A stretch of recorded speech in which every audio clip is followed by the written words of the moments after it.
Shalom, selamat pagi adik-adik sekalian. Satu anugerah Tuhan kita masih bisa bertemu dalam ibadah online sekolah minggu ini.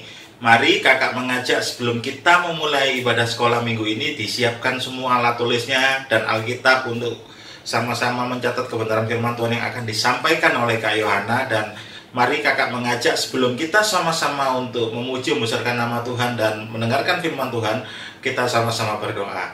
Mari kita sama-sama berdoa. Tuhan Yesus, kami mengucap syukur buat kasih setia Tuhan dan penyertaan Tuhan dalam kehidupan kami. Kami belum menyelesaikan seminggu aktivitas kami yang lalu, semuanya karena kebaikan Tuhan dalam kehidupan kami. Kami mengucap syukur buat kesempatan pagi ini kami boleh beribadah Tuhan. Biarlah Tuhan sendiri memberkati ibadah kami mulai awal, pertengahan hingga akhir. Terima kasih Tuhan, hanya di dalam nama Tuhan Yesus kami memulai ibadah ini. Haleluya, amin. Selamat beribadah.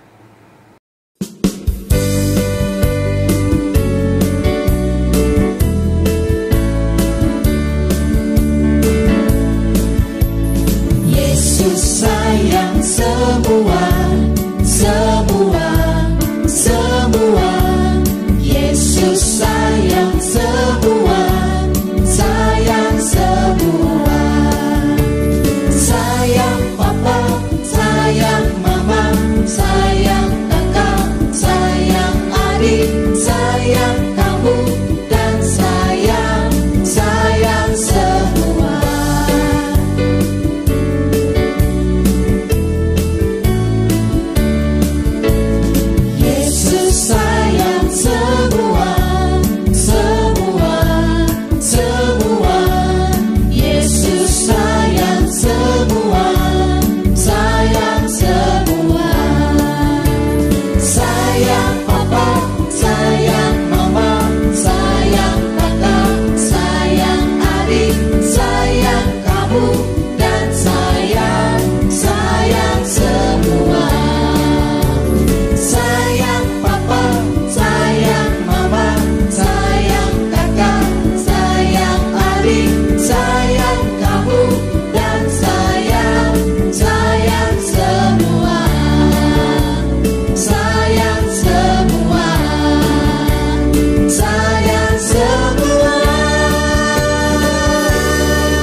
Gimana kabarnya hari ini?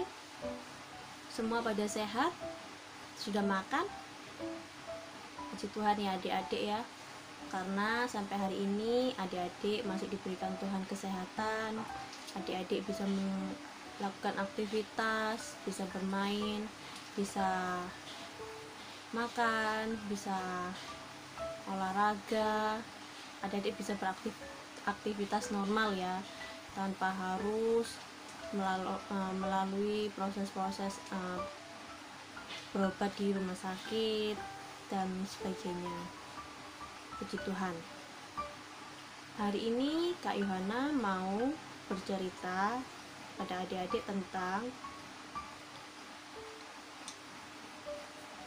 dua buah pensil. Adik-adik tahu nggak pensil ini berguna untuk apa?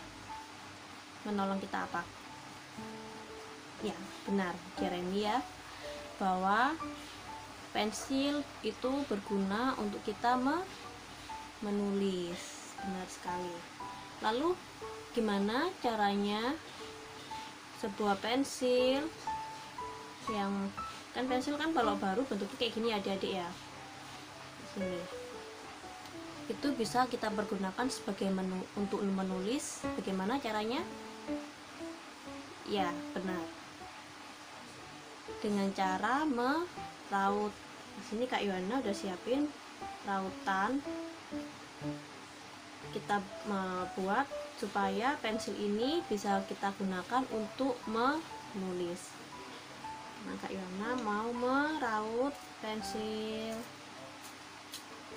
Kita raut. Masih tumpul ternyata. Kita harus raut lagi.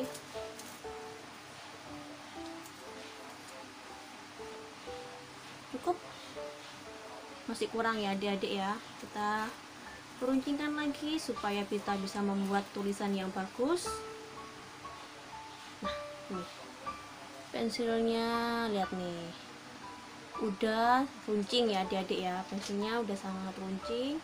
Nah ini pensil kita bisa pergunakan untuk menulis tulisan yang bagus, tulisan yang indah ya, karena pensilnya runcing. Lalu bagaimana dengan pensil ini, yang pensil yang nggak mau kita raut? Kita nggak bisa pakai apa-apa ya adik-adik ya, selain kita hanya bisa melihat bentuk pensil itu. Karena kenapa? Karena pensil ini tidak mau diraut, tidak mau dibentuk. Nah, sehingga dia tidak bisa memberikan manfaat untuk orang lain. Beda dengan pensil yang mau diraut, mereka walaupun sakit harus dibentuk, harus dikelupas, harus dikikis satu persatu apa yang menjadi kesenangannya, sehingga pensil ini bisa berguna untuk kita semua ya. Nih,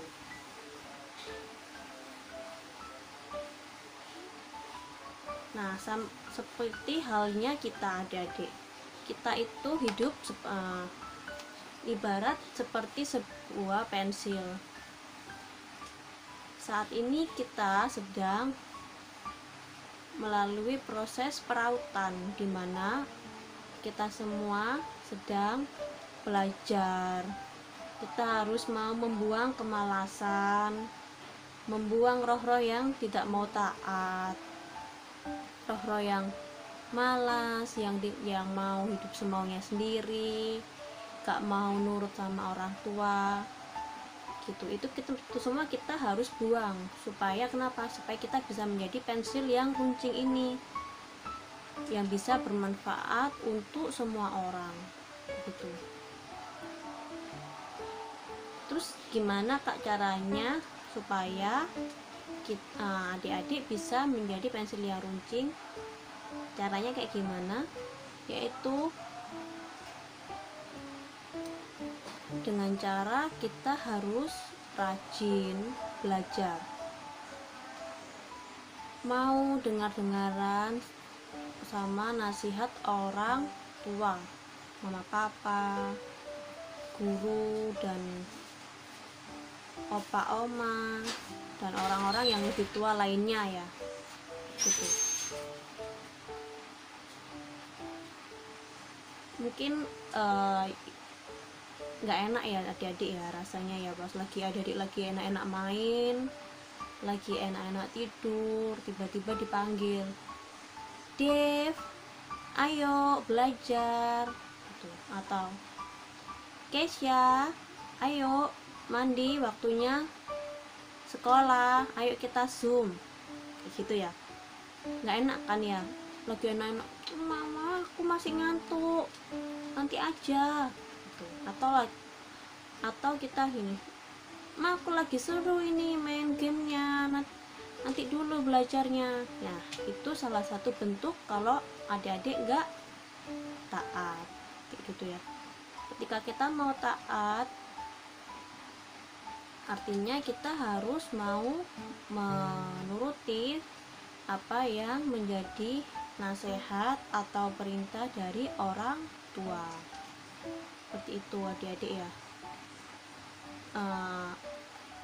Ketika ibu guru di sekolah memberikan tugas kepada adik-adik, itu juga adik-adik harus mau untuk mengerjakan. Kenapa? Karena melalui tugas-tugas adik-adik bisa belajar, dan dari pelajaran ada yang sudah adik-adik pelajari, itu nantinya bisa menjadi bekal untuk adik-adik dewasa seperti itu. Kak, ayatnya ada di mana sih soal tentang ketekunan? Nah, ayo kita buka ya kitabnya ya. Kita buka Roma pasal 5. Ayatnya kita baca dari ayat pertama sampai ayat kelima ya. Nah, Kak Yohana itu kita baca sama-sama ya. 1, 2, 3.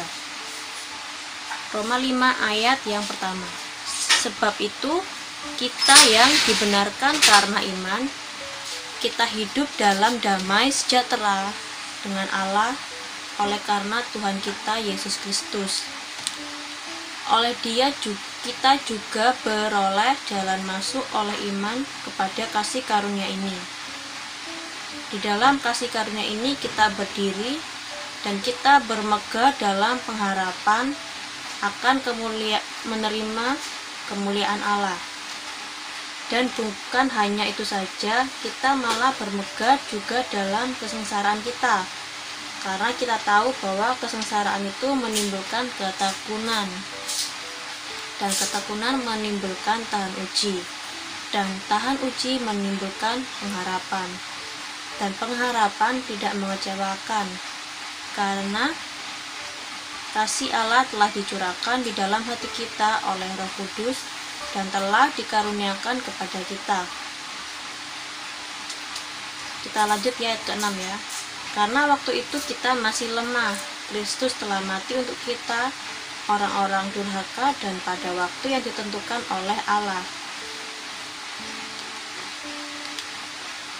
Ayat yang ke-7, sebab tidak mudah seorang mau mati untuk orang yang benar, tetapi mungkin untuk orang yang baik ada orang yang berani mati. Akan tetapi Allah menunjukkan kasih-Nya kepada kita oleh karena Kristus telah mati untuk kita ketika kita masih berdosa. Lebih-lebih karena kita sekarang telah dibenarkan oleh darah-Nya, kita pasti akan diselamatkan dari murka Allah. Sebab jikalau kita ketika masih seteru diperdamaikan dengan Allah oleh kematian anaknya, lebih-lebih kita yang sekarang telah diperdamaikan pasti akan diselamatkan oleh hidupnya.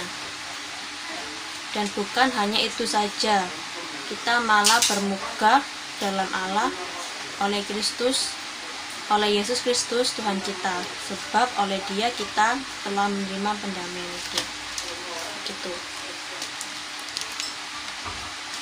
Seperti yang dikatakan di ayat 4, yaitu dan ketekunan menimbulkan tahan uji, dan tahan uji menimbulkan pengharapan. Jadi adik-adik, ketika adik-adik mau bertekun dalam segala hal, mungkin dalam sekolah adik-adik mau bertekun, mau rajin belajar, maka di situ adik-adik akan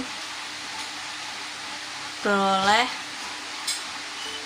manfaat, beroleh sukacita, beroleh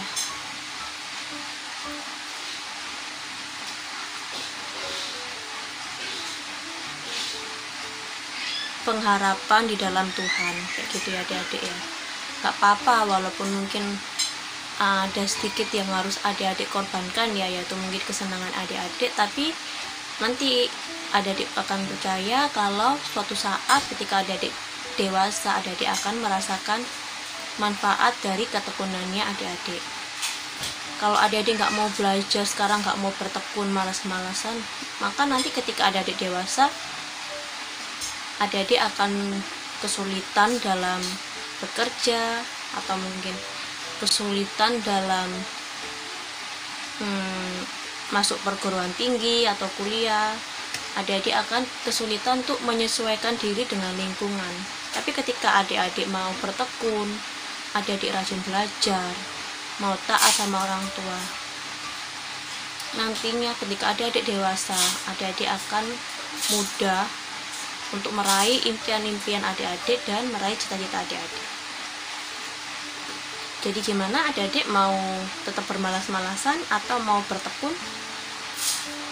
Pasti semua Kak Yohana percaya adik-adik House of Kana pasti mau bertekun ya. Oke, kalau gitu kita ayat hafalan ya adik-adik ya. Ayat hafalannya di Roma 5 ayat yang keempat. Kita baca sama-sama. 1, 2, 3.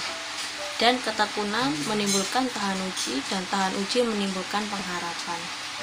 Gampang ya, pendek banget ya hafalannya minggu ini. Adik-adik renungkan firman Tuhan ini, dan adik-adik renungkan lagi dan lagi supaya adik-adik mengerti Dan ketika adik-adik sudah mengerti dan hafal, adik-adik bisa mengumpulkan ayat hafalannya di grup Jemaat House of Kana hari Minggu. Oke adik-adik, terima kasih telah mengikuti ibadah online pada hari ini. Sampai bertemu di ibadah online minggu depan. Terima kasih buat Kak Yohana yang sudah menyampaikan firman. Biarlah firman yang tadi itu sudah sama-sama kita dengar dapat tinggal dalam hati kita, bertumbuh dan berbuah sehingga orang lain dapat melihat Kristus dalam kehidupan kita dimanapun kita berada ya adik-adik sekalian. Mari sebelum kita pulang kita sama-sama berdoa. Tuhan Yesus, kami mengucap syukur buat kebenaran firman yang sudah kami dengar Tuhan. Biarlah firman yang kami dengar dapat bertumbuh berbuah Tuhan sehingga orang dapat melihat Kristus dalam kehidupan kami. Kami menjadi anak-anak yang mempunyai karakter Kristus dan dimanapun kami berada kami menjadi berkat buat orang lain. Terima kasih Tuhan, kalau kami akan pulang kami akan terima berkat Tuhan. Mari adik-adik angkat tanganmu, diberkatilah keluargamu, diberkatilah kesehatanmu, diberkatilah studimu, diberkatilah masa depanmu, diberkatilah engkau untuk jadi berkat dimanapun engkau berada. Damai sejahtera Allah yang melampaui segala akal memelihara hati dan pikiran kita semua. Hanya di dalam nama Tuhan Yesus hamba lepaskan dan terima berkat ini. Haleluya. Amin. Selamat hari Minggu, sampai bertemu di ibadah hari Minggu selanjutnya. Tuhan memberkati.